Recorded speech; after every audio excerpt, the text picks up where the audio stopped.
So the second large area of e-democracy is electronic voting, or often called e-voting. While it has really taken off in the past 15 years, the discussion around using electricity, or later than IT, for voting has been as old as electricity itself. Already in the mid-19th century, inventors like Thomas Edison or Werner von Siemens came up with ideas of using electricity to record votes in parliaments. So as soon as people were having the technology available, they wanted to apply it to the electoral process in one way or the other. And we can see this pattern re-emerge over the years in the 20th century, even now in the 21st century, that as soon as people come close to a technology, they want to use it also for elections. And it doesn't matter where. This discussion is very conflicting, because there is one very distinct feature about using these kinds of technologies for elections, in contrast to the one technology that has found the most widespread use, and that is the paper ballot.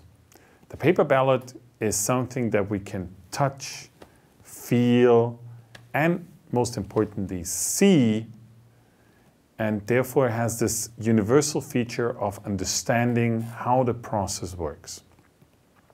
And when we talk about electricity, when we talk about bits and bytes, there is this one thing that we just cannot see them, we cannot understand how it really works, or have a very hard time in doing so. And therefore it's not as universally accessible as is the paper ballot. And this is one of the sources why talking about e-voting is actually not something that gains widespread euphoria, but actually always brings up some critics that say, oh, maybe it's not the right thing to use for democracy. So this problem about being understandable is very difficult, or is very eminent when we talk about e-voting.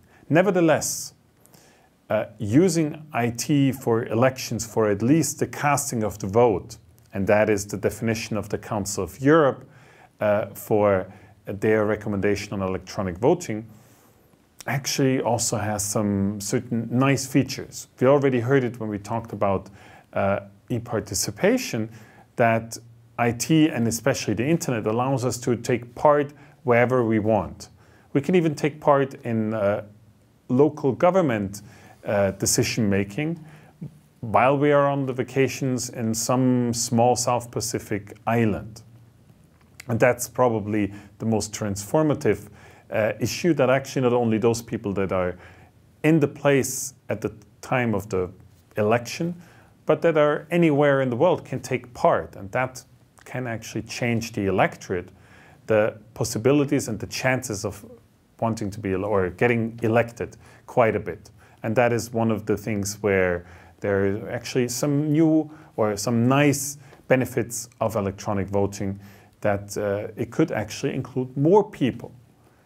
While we don't have really hard empirical facts to date that this actually is true, we can of course also say that it is a tool that requires a certain level of literacy, that we're actually able to understand a computer, to able to understand how such a process works, and that might actually be a problem for people with that are older, that want to understand something. Of course, there are those also that don't care about how it works, that so-called Apple effect, if you want to say so, that it just works. And if it works very easily, they don't care what happens with the things. And this can actually also be a support to people that are handicapped, that have problems to read.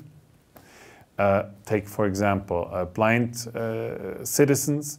they might be able to hear their ballot with a computer reading the ballot out for them. And that might be the only way for them to vote independently without the help of a third person.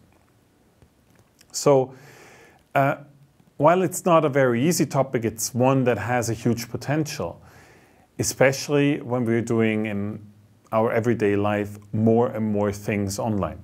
We transfer our money online, we talk about politics, we read our newspapers only electronically anymore, we don't have them on paper anymore. So maybe there will be a time when we have no other choice other than using electronic forms to cast a vote. So actually it is a very eminent field for research, and we need to be able to solve those problems, that understanding, that being able to verify if your vote was actually counted as cast. And those are things that are really needed to understand, and where electronic voting still has a very long way to go.